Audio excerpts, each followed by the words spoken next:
Right then, good morning, good evening, good afternoon, everybody. Hello, wherever you are. My name is Paul. You possibly might have seen my daily teasers float past on YouTube. I hope so. Otherwise, what would be the point of anything? At any rate, I do daily brain teaser quizzes, but I also talk about TV shows and I talk about movies as well. Tonight is a TV night, and tonight I've watched the 5th episode of Penny Dreadful, called Children of the Royal Sun. Let me try and give you something of a summary.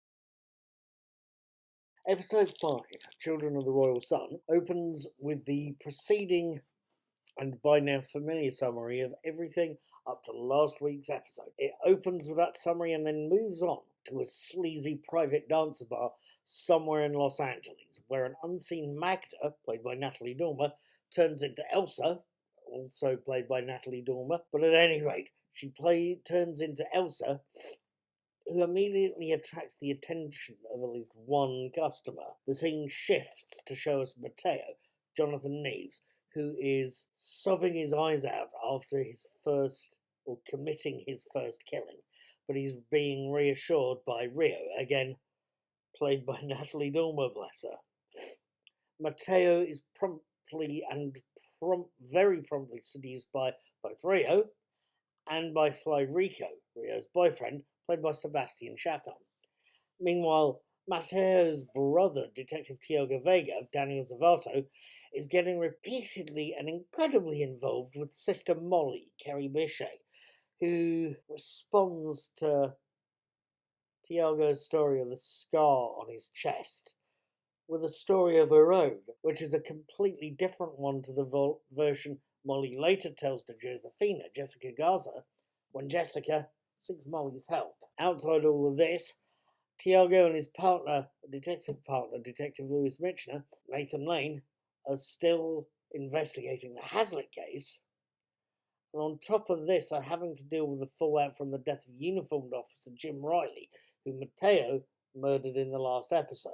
They don't know this, and they don't know much. All they do know is that Rico and Rio are implicated in Riley's death, and it looks like it could start a race war in the middle of LA. With Councillor Townsend still plotting, with discontent in the LA barrios, with people not liking the police turning up, and with Dr. Kraft, Rory Kinnear, burying the body of the man Elsa picked up, things are getting nasty in Los Angeles. Now, cliches.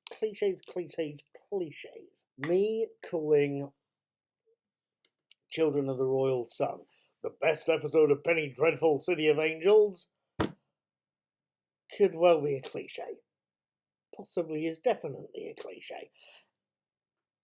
It's possibly also true, because it's an old thing, an old truism to say that the reason cliches become cliches is there is an element of truth to them. They're a hammer or a nail in the toolbox of communication. They're a worn out phrase, but they're a worn out phrase that's got an element of truth to them.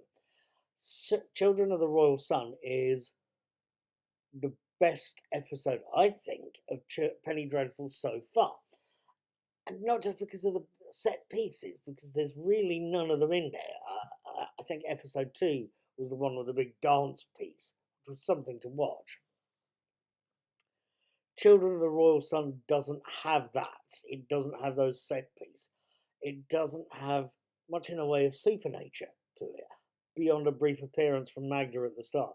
Natalie Dormer walking across a room and then morphing. Quite clever bit of effects. They're quite a reasonably priced one, I suspect. It's a mix from one costume to another. But that's the only supernatural element going on so far. They've concentrated in this episode not on a big set piece or on supernatural elements, but on sex. There's plenty of that, especially at the start. It's going to grab your attention, and I was right calling Fly Rico saying that in that dance scene there was homoerotic elements there. That's definitely the case. Um, but where Children of the Royal Sun wins, is not in the set pieces, isn't necessarily in the sex, although that's interesting to see it float past. But it's a character sketching episode. It really is a character sketching episode. It's extending the plots. We see Michner and Vega carrying out their investigation. That's getting carried ever so slightly forward. They're checking out characters, they're doing inquiries, they're following up clues. Then there's the sketching of the characters, the building of the plots. Natalie Dormer is a competent, talented actress, but part of that, and I suspect this is true of a lot of British actors, isn't necessarily because of talent. British actors are, I think, quite talented and very capable, but where they score is they're very unafraid of putting the work in, and Natalie Dormer is definitely that. She is not scared of putting in hard work. She's playing count them, four characters. Magda, Elsa, Alex, and Rio. She's doing damn well with all of them, actually. I hope she's getting a good deal on that, because she is doing her stuff and showing us her talent as well. She's doing quite well, I think, with the accents. Whether anyone German who speaks English would be convinced, whether anyone American would be convinced by her accent, I don't know. To me, she sounds pretty good. Daniel Zavato as the lead, he's doing quite a bit. Literally, he showed off his chops tonight, Daniel Zavato.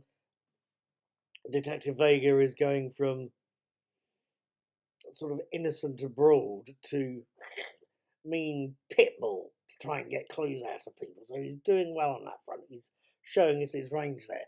But again, on the detective front, the real winner, I think, is Nathan Lane. And I've said this before, and I'll probably say it again. Nathan Lane, as Lewis Michner, is one of the characters of the show. There's a YouTube interview with Natalie Dormer doing the rounds called Take 5 Natalie Dormer, and it's focusing on questions related to Penny Dreadful City of Angels. One of the questions was, who would you like to work with? And bless her, Natalie Dormer turned around and said very specifically, Nathan Lane. Yes, she knows she's working with him in this series, but she very specifically wanted to work with him on stage. The man's got quite a good reputation, I'm told, as a stage actor. That's where she wants to work with him. I've got to admit, having seen him in this, I wouldn't mind seeing what he can do on stage itself. It's two different forms of acting, and if you can do film and TV, or film and stage, or stage and TV, it's a different set of acting muscles. So I'd like to see what he can do as well, to be honest with you. So, boy, the words fail me sometimes. The other thing Nathan Lane does, there's a scene in this episode between Lane as Michner and Maria Vega, Adriana Barraza, Tiago's mother. And they're talking about Detective Tiago, and Maria's telling Lewis how proud she is of her son to be, as he's the first Chicano detective in the police force. Michner's telling her how happy he is to work with him because he's a good cop, which is the highest form of praise he knows. And it's a beautiful little bit of scene to watch. It's done with very minimal talking, but they're concentrating on their faces. It's the eyes, the mouth, the looks they're throwing each other, the occasional mouth. It's beautiful to watch. It really is two actors, and I suspect Adriana Barraza is as much of a veteran craftsman as Nathan Lane is himself. So watching these two very experienced craftsmen doing their jobs and doing them well is quite something to watch. I don't know how much.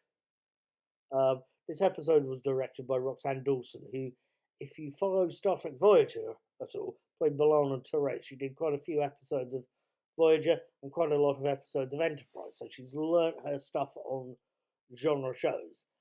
And I think it's showing here. I think she's an actor's director, good at doing emotional scenes, good at putting those things in. I think that's helping with scenes like the Maria and Meshna scene I've talked around. I hope they reuse her because it strikes me Dawson is a very good, talented director whose talents are very well applied on this episode. So I hope we see some more of her on that. There's one final thought, I think. Kerry Bichet as Sister Molly. Can I admit to a suspicion here? Sister Molly tells two different versions of the same story to two different characters, of fellow characters in the story. Seemingly the character preached at tent shows, tent revival shows in her younger days that her mother ran, and one of them got knocked over in hurricane season when they were in the south. She tells it as a funny story to Tiago in one scene, and tells it as a tale of how she got raped to Josephina in a later scene. I got the feeling they're two set piece lies to try and seduce the parents so she can manipulate them and get them feeling she's a victim like they are. I don't know what's going on with Molly, but I suspect she's up to no good somewhere along the line, some sort of control, even if it's just at the level of being a cult leader. That's the best we can hope for there, possibly. At the worst, I've got half an idea she's maybe another aspect of Magda, or a Magda-like being that's also having an influence on this story. I don't know. We'll have to see. And as the tale unfolds, well, what is going on there? I don't know. I really don't. We're going to have to keep watching to see what unfolds, I suspect. Personally, it's 10 to 1. It's a Sunday morning. It's so late on a Sunday night, it's a Monday morning. I am going to be back next week for the next episode. I hope you are as well. Please keep your eye out for that week's review when it goes past. I'll see you then. Leave me a comment. Leave me a comment. Let me know how you feel. Thank you for watching. Have a good evening and take care.